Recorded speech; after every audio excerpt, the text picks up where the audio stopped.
So the question to discuss today is, with you especially, is what happened with this auditor's report? I didn't really think that Sean Howe was working on this. I know he was over there after he left the paper, but this report makes you think that maybe he was working on it. Anyway, so why don't you first summarize, because I know you've studied it. I can tell you've studied it. Why don't you tell us what this auditor's report about Act 221, 2 weeks ago, is saying? Well, first of all, Jay, thanks for inviting me back to ThinkTech. Always great to have you Always here, a Jeff. pleasure. Well, first of all, with respect to Sean Howe, I don't know for a fact whether he worked on this or not. I've been told he's working in the state auditor's office. For those of your viewers who don't know, Sean Howe was a reporter at the Honolulu Advertiser who wrote many articles in Act 221, many of which many of us in the industry felt were somewhat negative and not necessarily objective or balanced. But that's an opinion. Someone should actually call the auditor's department and confirm whether he's there or not. No, I can tell you that he's there. Or if he worked on this point. If I don't know that he worked on Yeah, this. well, I apologize because I've been out of town, but when I have some time, I will try to give Sean Howe a call personally to ask him personally if he worked on this report or not. And I think we should just clarify as a matter of fact that, and not use incorrect factual assumptions, since that's been a problem with 221. Nobody knows Right, for sure. right. At this But point. we can find out. It's an easy, verifiable fact. If there are journalists out there, the journalists could do the same. Sean would appreciate, as a former journalist, the appropriateness of that question. But if not, I will try to get some time to call Sean myself. Okay. Hope you let us know. Sure, I'll definitely let you know. So back to the question. Sure. So this is a very complex act, and I guess the first question I would ask you is, do you have any idea about why this report at this time? That I do not know. I thought it was rather curious. I thought it was even more curious that it seemed to have a one-sided point of view. I was even more curious because up to this point I've had rather high regard for Marian Higa in the auditor's office. I was kind of a fan of her, probably still am. I don't know her personally, but I've read some of her past reports.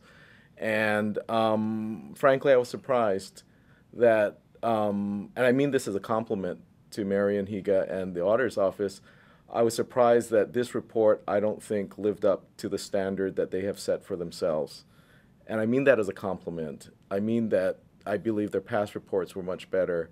And I don't know about the timing, but I was disappointed with the way this report came out. Essentially, it seemed to be a rehash of a lot of the articles, the negative press spin that appeared in the press for almost a decade. A lot of it not factually based, and we'll go into more detail in a minute of what I mean by that. Okay, well, let's go into it. I mean, that's quite something to say that it wraps around a negative spin that was taking place for a decade. I think a lot of people would agree with you, by the way. There was Right. negative spin for a decade. It started with the articles that were written by John Duchemin, if you remember, Right. way back when, and then it carried on with Sean Howe, who did write a number of negative articles about it. But it was selling papers like hotcakes, though, wasn't it? Well, I think we've been keeping a file, I think, of probably at least 100, if not 200 articles over the years. So there's a lot of press on this. And if there's anyone who has the time, or perhaps a journalism graduate student at the University of Hawaii who wants to go through these articles and do an academic analysis of their journalistic integrity, that would be really interesting. It would be. But from my perspective, the most important thing at this point is, what can we and have we learned or have not learned from Act 221? Well, first, the report. The report. So I'd like to kind of focus on what I call the 4 Ps with respect to this report and Act 221. 1, performance of Act 221. Secondly, policies related to Act 221 and tax credits generally. Thirdly, the press and the role that the press potentially had both in this report as well as Act 221 generally over almost a decade. And finally, politics and the role that politics has played for better and or for worse. So first, performance. What does the report say? Let me give you a direct quote from page 17 of the report.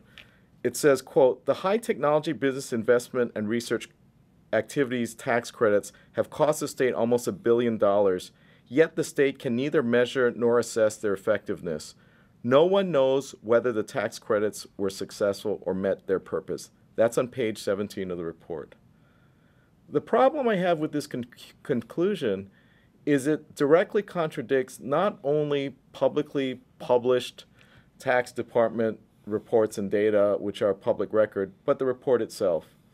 The report itself, this auditor's report itself on page 6, reports that more than $1.7 billion was invested in at least 419 Act 221 companies between 2000 and 2009. That's on page 6.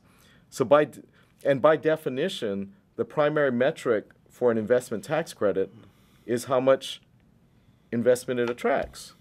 If you have a seatbelt credit, the primary metric of success is how many people wear seatbelts.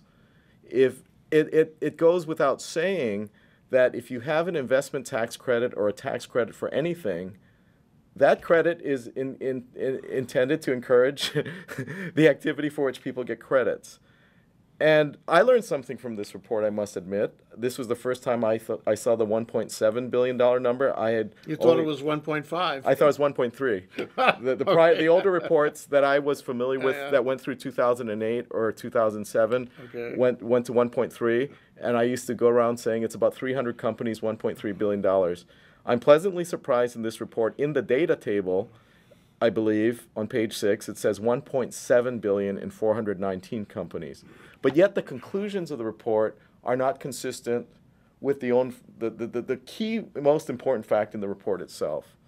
How much money was actually invested? How much money was invested for investment tax credit. Now, it's very interesting. Well, and another conclusion, let me just quote the report. On page 12, it says, we found, however, that the high technology business investment and research activities tax credits did not contain any goals and performance measures.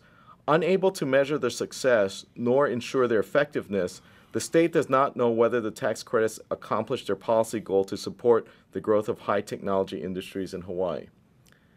Now again, I ask, how do you reach a conclusion like that when on page 6 you report that 419 companies received $1.7 billion in investment? I will tell you that over the past 10 years, there was an ongoing debate within the administration of what the appropriate metric should be. And I have to ask myself, there were those who were very rational in my view, who felt that a legitimate metric for measuring the success of an investment tax credit is how much investment it attracted. And that is in the legislative language, in the legislative history of Act 221. It is factually untrue that that is not in the legislative history of Act 221. But you have to compare the amount of the investment against what it costs the taxpayers. Right. So does the report discuss what it costs Yes. the taxpayers? The report, what is that amount? Is it less than 1.7 billion? Yes. Well, the report itself states it's almost $1 billion. That's on page 17. It says almost $1 billion. My personal view is that $1 billion's an overstatement because the tax department data I have seen that was publicly reported says that a lot of the credits that people were entitled to were not being claimed. As much as 40 to 50% were being left on the table to the state's benefit. There's a variety of reasons for that. Technical, some of it is people just don't file in time. Some of it, people don't have enough tax liability. There are more technical reasons as well. But the bottom line is, even if you take the $1 billion number, remember this is over 10 years, not over 1 year, 10 years. It's still much less than 1.7 billion. So again, it's a cost-benefit analysis. The benefits far exceed the cost. Now, there was a debate going on within the state and the administration over the past 10 years of perhaps we should use another metric. Perhaps it should be jobs. Perhaps it should be something else. Now, maybe some people in good faith believe that was the case, but that's not what the legislative language said, number one. Number two, you don't form an investment tax credits to attract investment. I don't know how more simply I can say that. You don't do it for jobs, right. You do it for investment. And there was also debate of, okay, if it's jobs, how do you count them? And I understand there was a huge debate within the administration of whether you count independent contractor jobs or not, and that was or only employee, wage employees.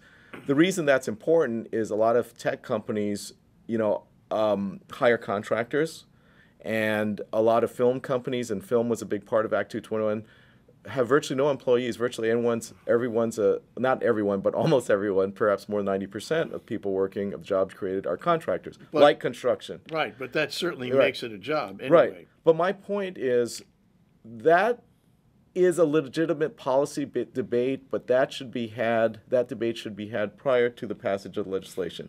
Somebody wants to create a job creation bill, fine, give tax credits for jobs. I don't think that's good policy, because then you'll have a lot of low-paying jobs created. But if that's what you want, get it through the legislature.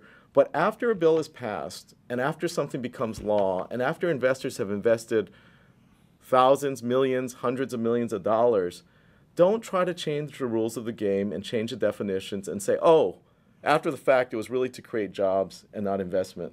It's an investment tax credit. What else did you learn from the report? Well, I mean, I shouldn't say that.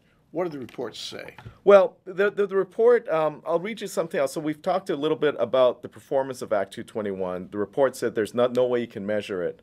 Let me just say one thing it didn't say that I found very interesting.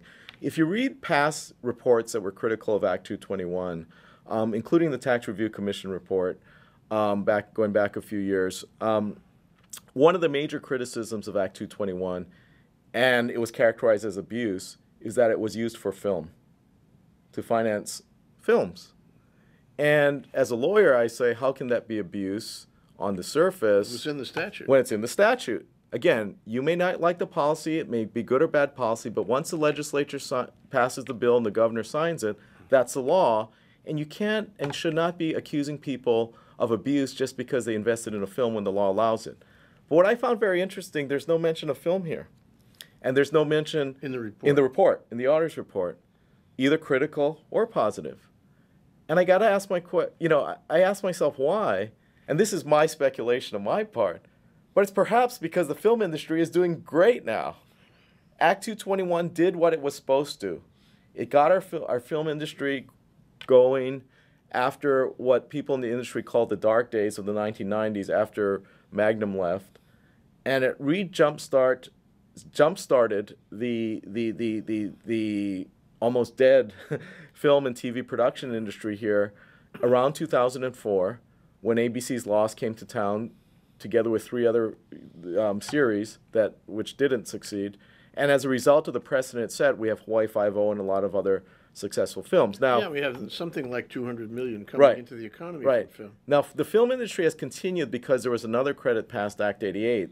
And it's very interesting because in spite of the worst recession since the Great Depression, there's 2 industries that have done better than at any time since statehood in the state. And one is film and TV production, and the other is solar and alternative energy. And why? My view is because they still have tax credits. But what's interesting is that in measuring the performance, well, I would argue that the film industry is a big success. And why didn't the auditor's report mention that success? And I found it just as curious why there wasn't all this stuff about people are abusing it because they're investing in films that there were in previous reports. Does that suggest to you that this report is looking for the negatives? I'm not a mind reader. I'm not a psychologist. I cannot allege or know that there was an agenda here. But there's different ways that it possibly could be that someone was looking for the negative. It possibly could be that that the auditor's department was trying to be objective, but they did a lot of their research based on press reports, and rather than going to primary source data, rather than talking to other people, including in the private sector, perhaps it was a process. It could be not necessarily flawed intentions, but a flawed process. Not talking to only the critics and hearing one side of the story that any good journalist knows you can't do. I don't know, but the only thing I can comment on is the results. But those are questions that people in our community and the legislature and the governor's office and the administration and the tax department should be asking. But I don't know. Or hypothetically, it could have been that someone who was involved in preparing the report was not the most objective person, not because he's a bad person, but because he has a mindset that's been ingrained over 10 years from all the other articles that were written. And whether we're talking about the person who wrote those articles or just someone who may have read all those articles. And I'll get to in a minute the importance and the influence of the press, the impact the press has had on both Act 221 as well as this report, which is an important lesson I think we can learn. So that we talked about performance. What about policy? Let me read you another quote from the report, page 12. Quote, with respect to tax credits, it says, they are a form of spending but are much less transparent than direct expenditures. Direct expenditures are part of a state budget that include the spending for a current year and proposed spending for the coming year. The legislature then enacts the budget. However, tax expenditures are not listed in the budget, in other words, tax credits. As a result, they are much less likely than spending items to be analyzed, debated, weighed against other priorities as the legislature prepares the final budget. So what they're saying is, because tax credits are not an expense, not government spend. Well, first of all, what this is saying is that tax credits are government spending. Number one, that is factually and definitionally untrue. Tax credits, by definition, are a tax cut. Okay, this isn't something for the auditor to research and investigate. This is definitional. A tax credit is a tax cut. If you do X, Y, and Z for which you receive a credit by statute, your taxes go down. It keeps that money in the private sector for the private sector to deploy rather than putting it through the government procurement process. Does the report give you any hint about why it looks at it this way? It doesn't sound like the right way to look at it. Well, all I can say is this is consistent with statements I've heard by certain Act 221 critics in their testimony to the legislature, and it's consistent with certain negative press reports I've read. Why it's in here, I don't know. If they want to say that, that's fine, but they should also give the other side. But it's wrong. I mean, what the auditor's report should have been doing, the auditor's report should have said, certain critics say that Act 221 tax credits are tax spending. However, there at least is another school of thought, if not according to basic economics definitions, it's not a tax cut. I mean, sorry, it's not government spending, and here's why. So the definition is wrong, and I find it very interesting. There are people who have spent almost their entire careers arguing for lower taxes so that more money stays in the private sector to encourage business and investment. And some of these same people have criticized Act 221 and tax credits as tax spending. And it's just logically inconsistent. And I have one question for them. Would you think Act 221 would have been better if the government said, okay, you get this tax credit, but you know what? You don't have to invest in high tech. You don't have to invest in film. You can do whatever you want with the money, including go to Vegas. Would that be better or worse? But what I just described is what an across-the-board tax cut is. And these people, many of them have been advocating for across-the-board tax cuts almost their entire careers. But that's, if we said Act 221, lower your taxes, but we don't care what you did with the money. Take it to Vegas, that's fine. That's across the board tax cut, and it's much more expensive for the state. Well, I think they're talking about across the board for everybody. Yeah, lowering tax rates. Conditions. Lowering tax rates. Not trying to focus on one industry or another. The whole argument for lowering tax rates, it's at the local and national level. The whole argument for lowering tax rates is so you leave more money in the private sector to invest. But if you do, my personal view, if you do across the board tax cuts with no strings, the problem is it's much more expensive. Instead of a few people getting the credits who actually invest in new companies, everybody gets it, okay? And if everybody gets it, and there's no restrictions, they can get it for doing nothing, for spending the money in Vegas. It doesn't help the economy.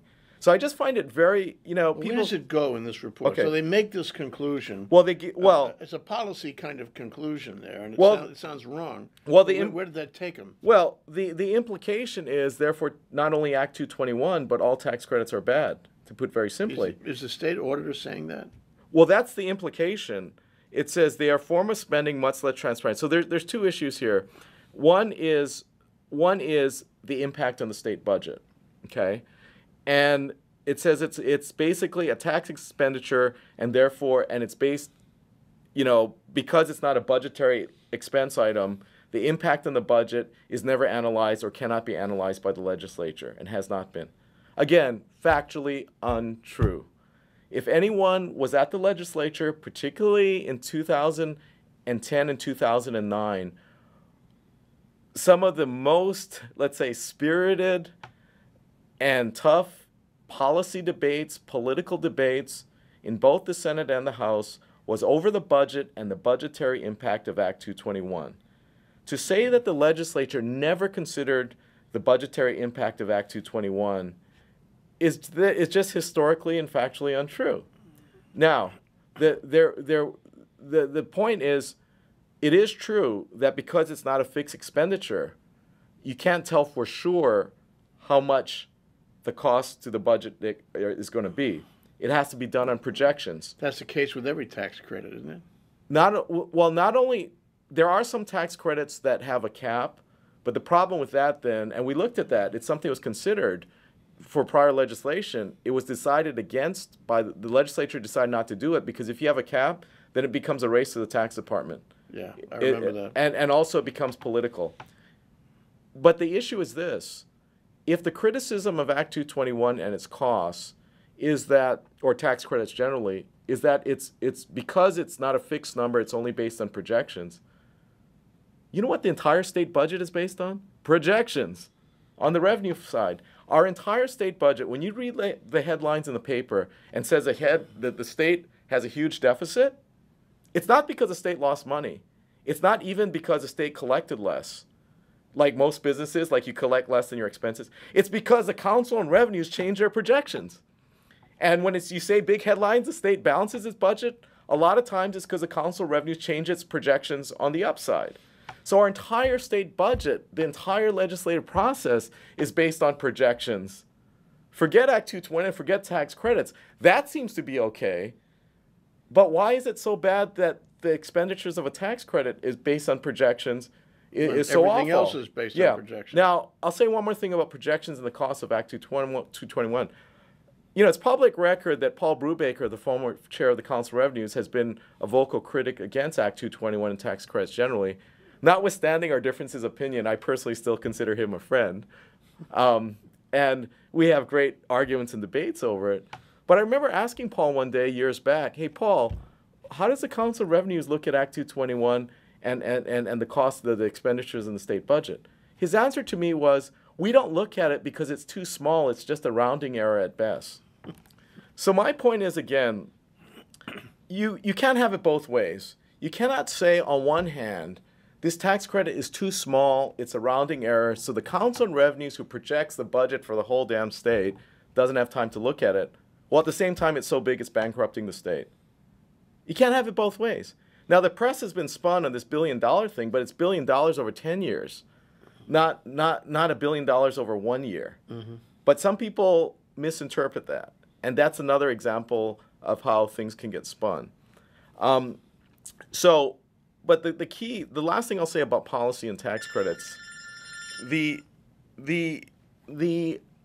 number one issue at the two biggest issues at the national and the local levels over the past several years since the recession hit, one are job creation and two is balancing government budgets.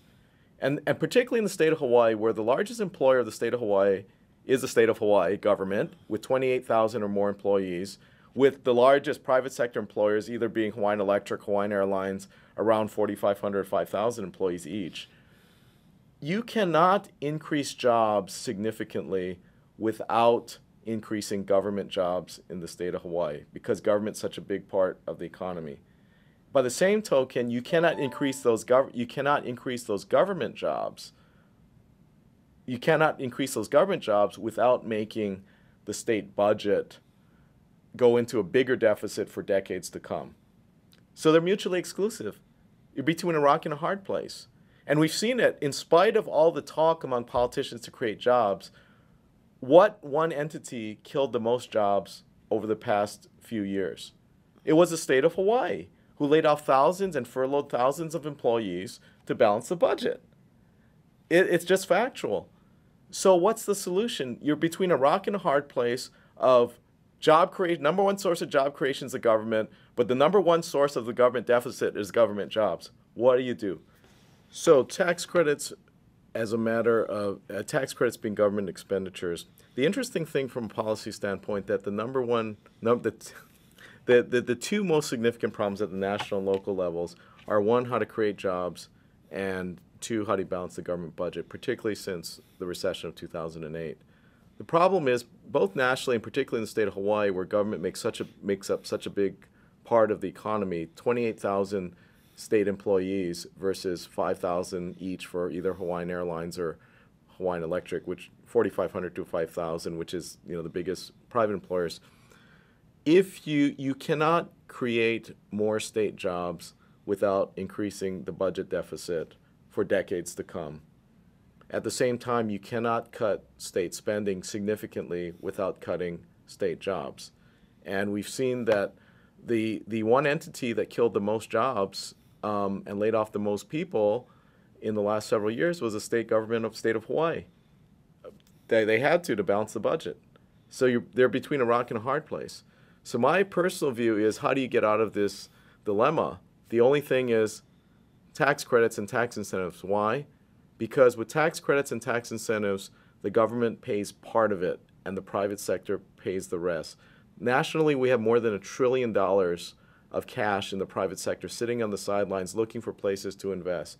Our investors call me and complain that they're getting 0.2 or 0.3% interest on their CDs at the bank, at the local banks, and where do they put their money to get a decent return. At the same time, high tech is so risky that people want some downside risk mitigation, and if only the state and only the government can generate positive revenue from an investment, even if it goes bankrupt. Why? Because they get paid from day one, pretty much, because even if a company is not profitable, the employees who get paid got to pay tax on their salary. So it's only the government that can generate revenues immediately for both successful business and failed ones, who people tried but failed, because they're not all going to succeed. The government's in a unique position. And I just think it's unfortunate, both at the local and at the national levels, that that the debate has gotten to be so politicized and non-substantive. And the one thing that could help both our national and local economies get out of this mess and create jobs and lower the deficit, because if you create more jobs, you create more tax revenues for all the employees who are paying taxes on their income. No one's talking about it. And when we have a policy like Act 221 that has been, I would argue, very successful, not only attracting investment, but generating those kinds of tax revenues for all the employees and other types of tax revenues. But is it fair to say that the auditor is actually questioning the policy? Yeah. And it's not just a matter of whether things comported with the statute, whether there was abuse or failure, but the fact that it sounds like she's criticizing the policy that was adopted by the legislature. Right. I mean, that is. I mean, the report explicitly says there's some language here, and it's even in the headlines and the headings, that's saying it was a flawed bill. Let me see if I can. The first heading on the first page of the executive summary says, deficient tax credit law provided no guidance to department. Now think about that statement. No guidance? Zero guidance? Zero, no is a big number. Zero guidance. There was some guidance. Read the statute. Read the legislative history. It was said to attract capital. I don't want to argue with it. I just want to know what's inside this report. I think the report... What else have you... Yeah. I mean, the report, a lot of these conclusions, as I said, it just looked like a rehashing of all the press reports that we've read for almost a decade without any independent analysis from primary sources. The press is not a primary source. People out in the community. People who made the investments. People who made the investments. Who organized the companies and all that. Yes. You can talk directly to the legislators who passed the law. You can talk to... That didn't happen. No. You can talk to investors in the private sector who made the investments. You can talk to the lawyers and accountants who understand the law, get different perspectives. But those are primary sources because they're actually involved in the process with the law. Reading it in the press by definition is a secondary source. And if that's your only source, it's just going to be garbage in, garbage out, and rehashing. And a lot of this seems... What else is in the report? Well, so one policy issue is the whole thing about tax credits. Another thing is confidentiality and transparency. Let me read you a quote, page 13 of the auditor's report. In 2007, the legislature amended the law to allow disclosure of the names of companies benefiting from the credits. The law, however, did not go far enough to lift taxpayer confidentiality in the areas of identifying individual taxpayers' names and the amount of tax credits issued to companies benefiting from the credits. By mandating disclosure of this information, the law would have provided needed transparency and enabled robust reporting on tax credits. Page 13, unquote. Now, a couple things here. First of all, this is a major policy decision that was debated extensively, both internally within the tax department as well as in consultation with the private sector. There were a lot of legitimate policy reasons for not disclosing individual taxpayers' identities. Okay? And again, like you said, the legislature made the legislative decision not to do that.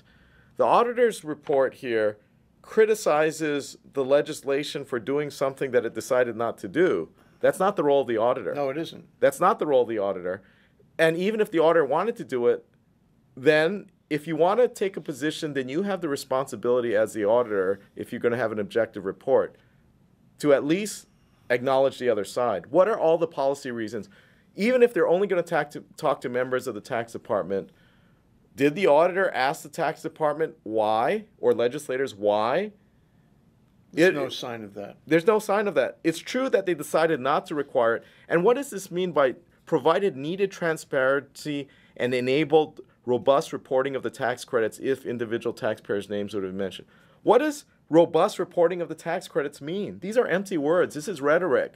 This is political spin. Yeah. Transparency, what the hell does that mean? And how does it affect the budget? If I got $10 of tax credits, or you, Jay Fidell, got that $10 of tax credits instead of me, how does that impact the state budget? It's the same $10. So all of this, and this is one of those arguments that was made against 221. It was one of those campaigns in the press by the Honolulu Advertiser for a couple of years or more. Sounds like the same people. Right. The same people who made that argument, which a lot of people, including me, feel it was a specious argument about transparency. And I've heard it in the legislature as well. Being incorporated in the auditor's report. And you really begin to wonder whether the auditor should be, making comment on these issues. Right. What has this got to do with the role of the auditor? And if the auditor wanted to comment on this issue, well, fine, comment on it, but you got to tell the other side. There was an extensive policy debate within the legislature, within the administration, and with the private sector about this so-called transparency issue and taxpayer confidentiality. And to completely ignore that debate and act like the legislature is stupid. Why don't you tell me well, this?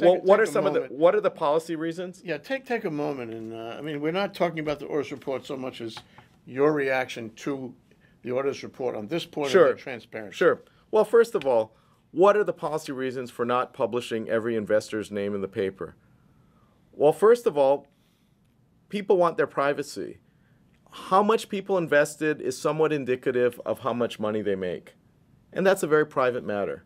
It's for that reason at both the state and national federal levels, there are very strict rules of taxpayer confidentiality, number one. And it's a policy decision. And bottom line is if you're going to publish everybody's name in the paper, for purely the reasons of privacy, a lot of people won't invest. And that's contrary to the intent of attracting investment. Number two, if you do that within a highly charged political context, when the press is spinning for a decade, all this negative stuff, and certain parts of the government are spinning negative things to the press, that exacerbates the problem. Nobody wants to deal with that, and they'd rather not invest. But more importantly, as investors, even our firm, we're a professional investment firm. We prefer not to be in the press. We don't have a lot of stuff on the web because we just don't have the resources to have everybody in town calling us to ask us for money. And if you list all of the investors by name in the paper, people will be inundated with phone calls and requests to invest. That will be a huge administrative burden for them, and they're not even necessarily in the business of investing, And so, particularly when we're talking about Let me add individuals. a couple of thoughts to that. Sure. And that is that, gee, I mean, it's pretty offensive to take a look at this retrospectively and say that the act wasn't transparent because it didn't require revealing the names of the investors.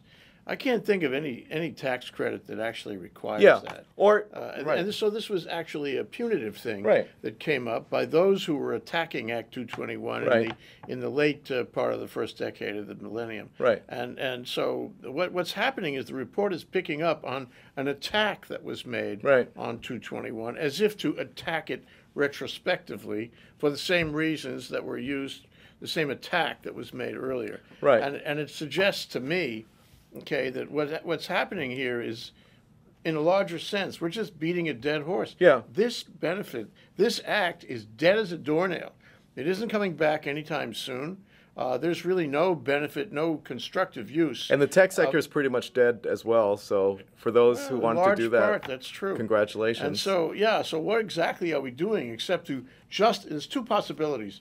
One is to justify the attacks we made, or whoever it is here, we made earlier on 221, and the second is maybe a not so rational wish, a thought, concern, fear that maybe it's coming back. Right. And so if there's any chance it's going to come back, let's attack it again and reduce that possibility. Right. But the whole thing about making names of investors public was all part of an attack on the statute and on them.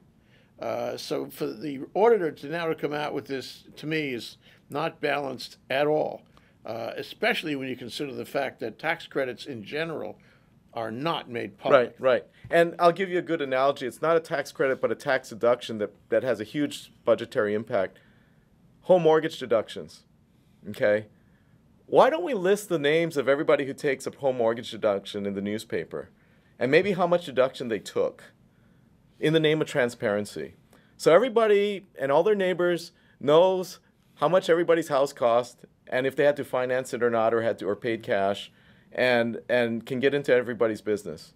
And how would the bankers like that? How would the mortgage industry like that? How would the real estate? It's not part of the whole tax architecture. But the policy issue is that if you did that, you would create a chilling effect even on home mortgage deductions. Absolutely. There'd be fewer houses sold. It would hurt the banks. It would hurt the real estate industry. But don't you think that was part of the attack here? Yeah, no, exactly. Trying to discourage investors. I don't mind naming the paper. Right. For as long as that red flag was raised, I think there was a dampening effect on investors investing in 221. And really. And indeed, it went down, didn't it? Right. And which brings us to the next P, which is the press influence. But I want to address one more issue on policy, and then we'll get to the press, which is a cost-benefit analysis. Quote from page 20 of the auditor's report, quote, high technology tax credits have cost the state almost $1 billion. I think at best this is a half-truth because I think it's a little bit less than $1 billion, but let's grant them $1 billion. As I said, fine, that's the cost. But what's the benefit? We need in our government and the auditors from the auditor's office a cost-benefit analysis, not a cost-cost analysis. Other than the amount of investment, what about the tax revenues generated? What about all the other externalities? What about all the multiplier effect? All that is general excise tax generated by almost everything you spend money on in this state, in addition to income tax. Do you know with film companies that use independent contractors, there's a 4 to 4.5% GE tax, and then it goes into the company that then there's income tax pays. You're talking like 12%, and now at rates going up to 11% for individuals, you're talking 15% or more. Like no private sector investor can get 12 to 15% return from day one. Put a multiplier on that, 2 times, 24%, 25% return in day one, even if a deal goes bankrupt. Well, I mean, to me, it's really simple. You start out and you say, I want to build a tech industry. I understand that you can incentivize behavior, you can change behavior. In fact, the primary way you do change behavior, in a modern state, is with tax incentives. Right. And so you cook up a tax incentive like 221. And actually, I don't know if you knew this, Jeff, but the legislators who put it together back in, the year 2000, Yeah. 1999, 2000. Yeah, 1999, 2000. And in the interest of full disclosure, that was a little before my time. I wasn't directly involved. But I've talked to some of them, and they were just as proud as they could Right. be of their work. They thought this was the most careful, creative, Right. useful legislation they had ever been associated with. They loved being part of it. Right. And it's so interesting that as soon as the administration changed, then it was being attacked on a regular basis. Well, that's what I think was sad. I remember I went to the signing ceremony at Aloha Tower when Act 221 was signed into law. I was not part of the process to get it passed, but someone invited me to the signing ceremony, so I went. And I remember saying to someone that day that, wow, this was the first time that everybody in Hawaii agreed on something. Democrats, Republicans, Governor Lingle at the time as a candidate supported that it was a Democratic bill. Private sector, public sector, the unions supported it because they wanted the jobs created. Everybody was on board. And I said, wow, for the first time. And there was really almost electricity in the air. Everybody supported. There was this feeling that we're all going to pull together, we're going to do something. And then what happened? What happened was, objectively, you can read the press articles, you can talk to people. The administration and the governor, Governor Lingle, made a decision within 2 or 3 months of her administration to reverse her position. I think it's closer to 2 or 3 weeks. Oh, 2 or 3 weeks. Oh, 2 or 3 months, 2 or 3 weeks. And arguably as a result of a few small number of people within that administration, and transformed this one thing that everybody agreed upon that had so much hope and promise into the most divisive issue in our state for almost a decade. I agree. And it's just a tragedy. It's a tragedy of historic proportions. But it hasn't stopped. Yeah. Now, years later, we have this report coming out for reasons not articulated, and this report is rehashing all of those old attack arguments without giving credit for the And you know arguments why? on the other side. What's why? going on here? You know why? I remember watching the press reports of the awful massacre at Guyana at Jonestown. And there was one sign up there that a good cameraman, I think, got a shot of, that said, those who fail to learn from history are condemned to repeat it. And that's what I see what happened. Sadly, it's what I see happening here. Those who fail to learn from history are condemned to repeat it. What else is in there before we get into a general discussion of what this all means? Well, my fourth P is press influence on Act 220 report. I've already said generally how I think this report is strongly influenced by past negative press articles. Whether it was written by the same reporter, I don't know, but it could have been written by someone who read those press reports. I don't know, but I will make an attempt to try to call the auditor's office and to call Mr. Sean Howe himself to clarify that fact. But let me give you a quote, page 2.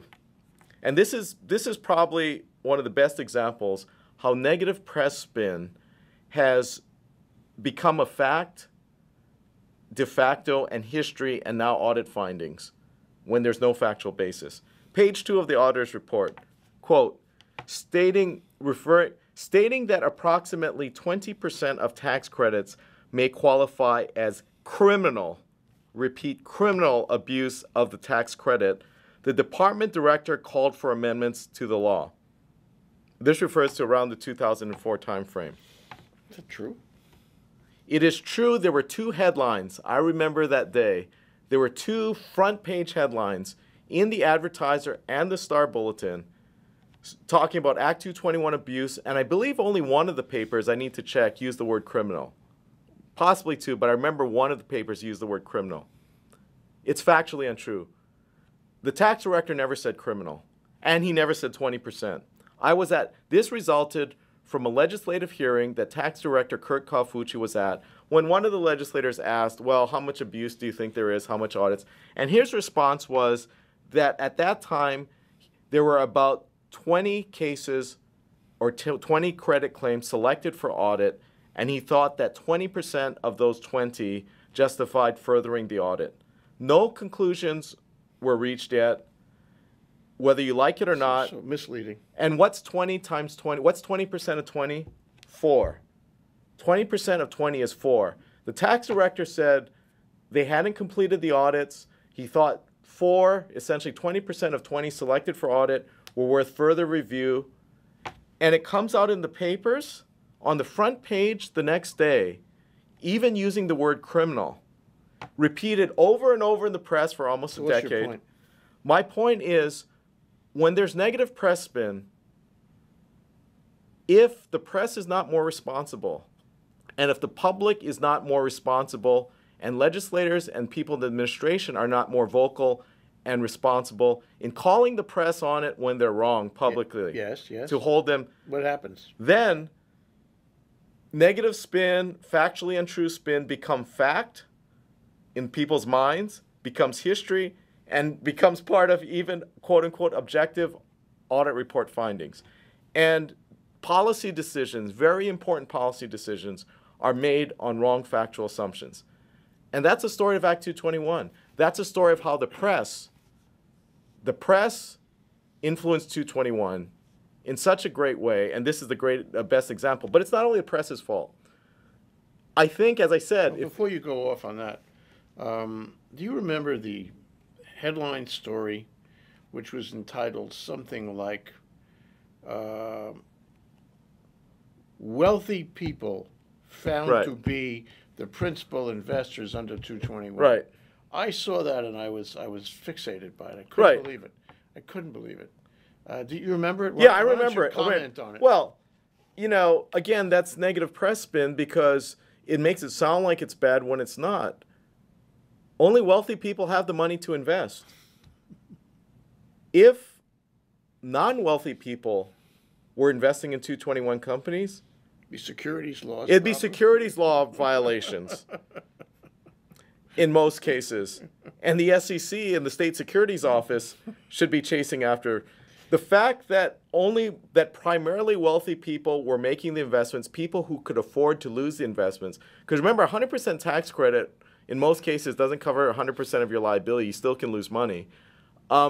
And if you just want 100% credit, pay your taxes and you get 100% credit. Why do you have to do these crazy investments? There's so much trouble. But the fact that it's mostly wealthy people who invested and got the tax credits is a good thing and not a bad thing because that means federal and state securities laws were being followed, i.e. accredited investors under Reg D. The average guy on the street, this is my concern. That's what negative press spin is. He reads this, and he may not read the rest of the article either, but exactly. He reads this, and he says, this is an abuse. This is more of the same abuse we've been reading about for 5 or 10 years. And then so what you get is this constant drumbeat of abuse. And you know what? It's not only the public. I've heard the same comments in the legislature. And they buy into the thing about wealthy people. Yeah. I've heard people in the legislature, policymakers on key committees say, well, it's abusive because mostly wealthy people invest. Yeah. And it's this vicious cycle, this very dysfunctional, vicious cycle. If the state auditor really wanted to do a rigorous audit, if the state auditor wants to do another audit, the audit should investigate whether various government officials, whether it's in the former administration or whether in the legislature, deliberately spun and misled the press. That's where the audit should be, with half-truths. That's a hard one, Jeff. Well, without saying too much, I understand that certain reports that were done by the tax department were influenced by people from outside of the tax department, even to the extent that there are drafts out there that shows the changes that people from outside the tax department made. I've heard the same thing, independent. But my point is, you've said, and this is a report required by statute under Act 206. If the auditor really wanted to do her job as state auditor to see if legislative intent was being followed with respect to both Act 221 and Act 206, which was the law passed by the legislature for reporting in Act 221, she should do an independent audit and investigation as to whether those conclusions and those reports were politically interfered with by certain individuals from outside the state tax department. That is the role of the auditor. Not to second-guess the legislature and what policy should be, but to audit as to whether the administration followed the law. So, on balance, what do you think of this report?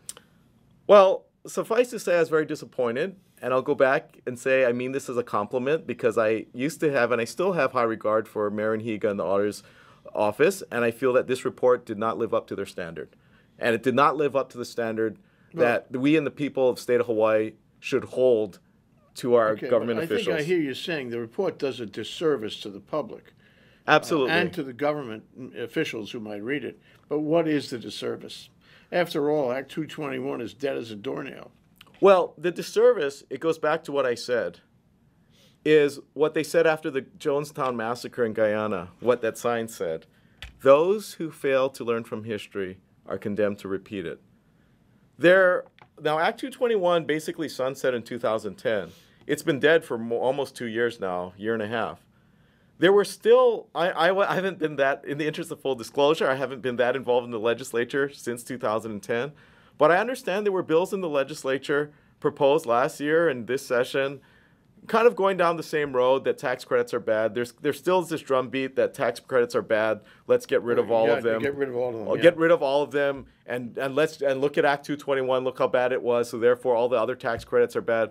And as I said, the only industries that are doing well now, in spite of the recession and creating a lot of jobs, are the film and TV industry and the solar alternative energy credit.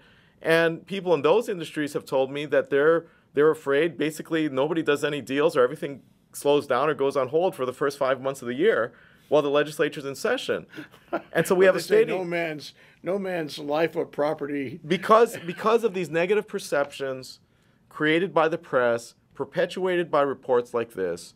So my biggest fear, look, Act 221 is dead, and as far as I'm concerned, I don't think it's realistic that anything's going to come back like it because such a negative political environment's been created. It's just not politically realistic, and I'm not going to waste my time doing it. I do fear, for the sake of the state, that unless the real lessons of Act 221 are learned, and that's why I'm sitting here today, unless the real lessons are learned, those mistakes will be repeated. The awful business environment that's been created in very tangible ways. You know, for me personally, one of my big dilemma, or the big dilemma in my life is, do I come back to Hawaii? They talk about, we want Kama'aina to come home and work. Well, what the hell do you think I am? I tried it for 10 years. And God knows I tried my best. But the toxic political environment that this state has created for business and perpetuates. And the issue isn't blaming anyone. The issue is learning from these mistakes, so it's not perpetuated and repeated. And frankly, I was very sad when I read this report because someone who I had so much respect for, Marin Higa, God, she drank the Kool-Aid. She drank the Kool-Aid, or her office drank the Kool-Aid like everyone else. And one of the few institutions, and I mean this as a compliment, that I had a high degree of respect for, in my mind, jumped on the bandwagon with everybody else without doing their homework, without doing sufficient due diligence. And I'd make an open invitation, consider this an open invitation to the state auditor, Marin Higa, anyone in the legislature, anyone in the current administration of the tax department, if they want to either publicly in a public forum or to meet privately with me to go through some of these issues so that we can learn from these mistakes for the better of our state, even though 221 will never come back, so our state does not repeat the same awful experience. In general, what do we learn? What are the grand lessons here? I say the grand lesson is those who fail to learn from history are condemned to repeat it.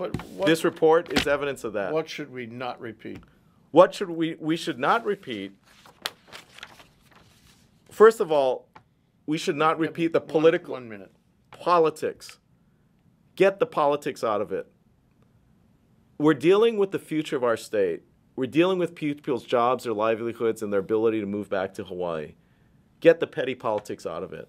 And that's an issue of leadership. Okay, there'll be politics as a reality anywhere. I majored in political science. There'll always be politics. How much negative politics there is or isn't is a function of leadership. We need leadership from the governor's office. We need more leadership than there was during Act 221, positive leadership from the governor's office, from the leaders in the legislature, from our leaders in the business community, and leaders and editors in the press. And it boils down to leadership.